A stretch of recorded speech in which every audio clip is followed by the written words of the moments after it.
Supreme court of India ने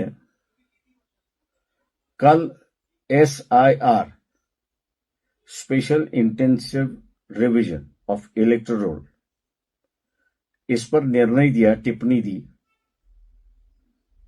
और कुछ ऑब्जर्वेशंस भी किए। ये जजमेंट पढ़ते समय मुझे मेरे दादा डॉक्टर BR अम्बेडकर इनकी कुछ पंक्तियां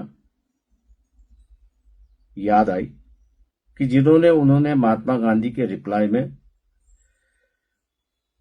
नमूद किया था। उनका ये कहना था, द इंटेलेक्चुअल क्लास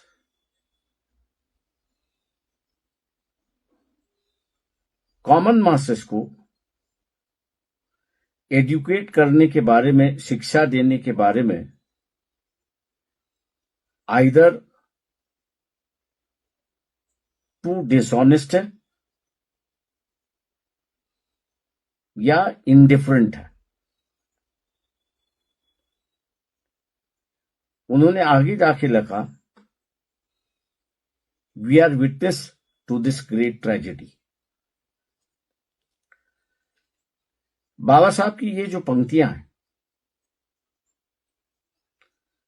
इस जजमेंट को पूरी तरह से लागू होती है,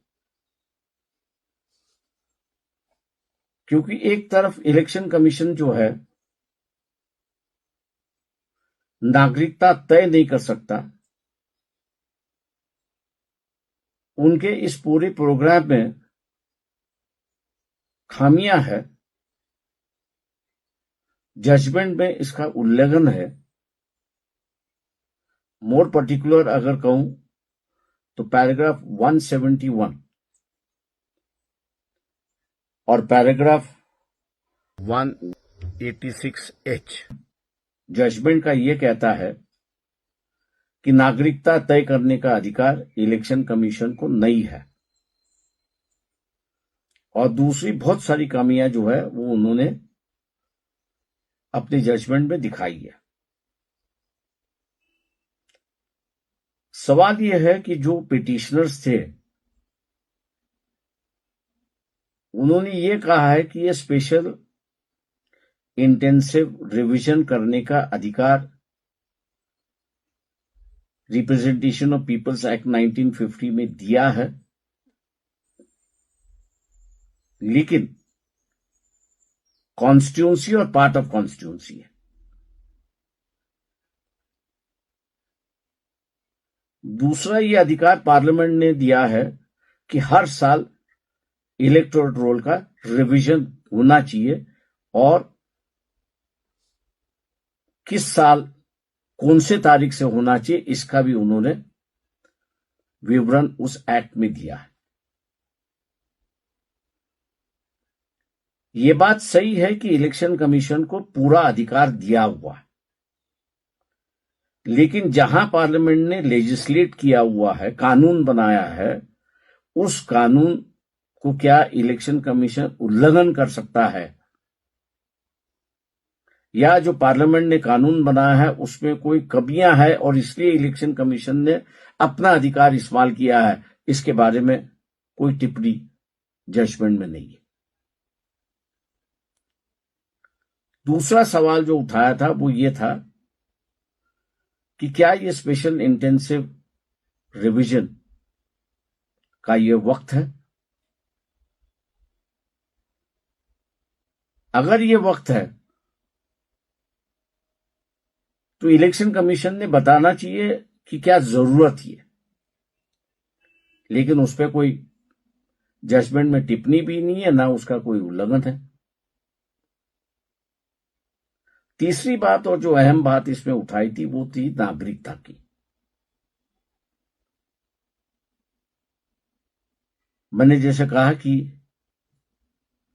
पैराग्राफ 171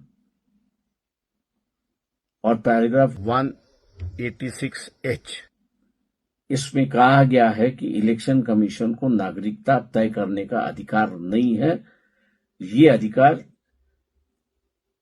सिटीजनशिप एक्ट 1955 के अंतर्गत कॉम्पिटेंट अथॉरिटी जो होम मिनिस्ट्री के अंदर है वो ही तय कर सकती है।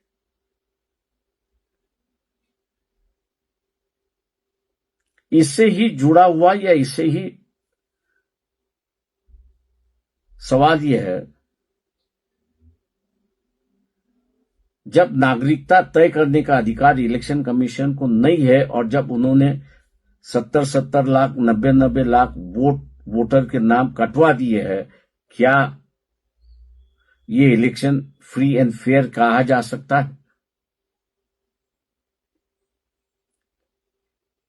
इस पर भी सुप्रीम कोर्ट की कोई टिप्पणी नहीं है, ऐसा मैं कहता हूं। और संविधान ये कहता है कि election should be free and fair. मैं इस बात को इसलिए दोहरा रहा हूं कि Gill versus election commission of India constitutional bench का जजमेंट है। उन्होंने कोर्ट्स को वार्न किया है कि इतना अधिकार इलेक्शन कमीशन को दिया है कि वो फ्रैंकेनस्टाइन भी हो सकता है। दूसरा एक और जजमेंट है जोन्स वर्सेस जोन्स। उन्होंने कहा है कि इलेक्शन कमीशन का ऐसा बर्ताव हो सकता है कि वो एक किसी पार्टी को जितवा सके।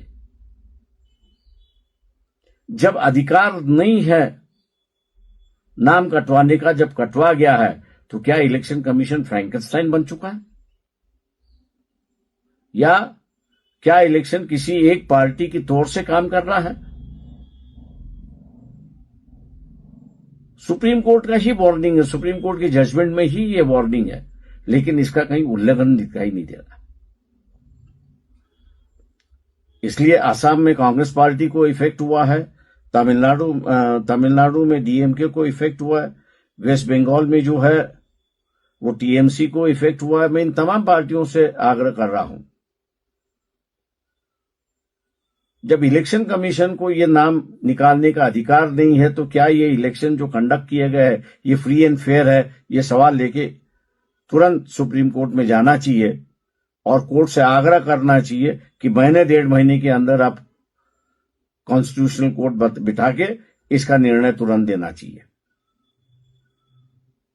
अगर ये तमाम पॉलिटिकल पार्टियां नहीं जाती है, तो मैं जिनके नाम कटवाए गए हैं उनसे ही आग्रह कर रहा हूं कि आप सुप्रीम कोर्ट चले जाइए और सुप्रीम कोर्ट से ये सवाल कीजिए कि जब आपने कहा कि इलेक्शन कमीशन को अधिकार नहीं है, तो क्या ये इलेक्शन फ्री एंड फेयर है?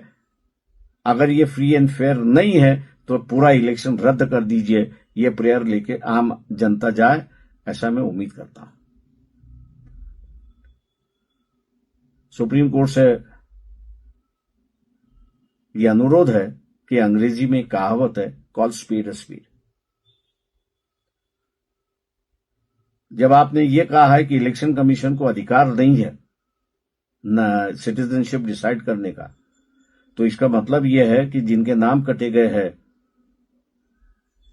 2-4 नहीं है, ये लाखों में है, जो इलेक्शन का रिजल्ट इस तरफ या उस तरफ किया जा सकता है।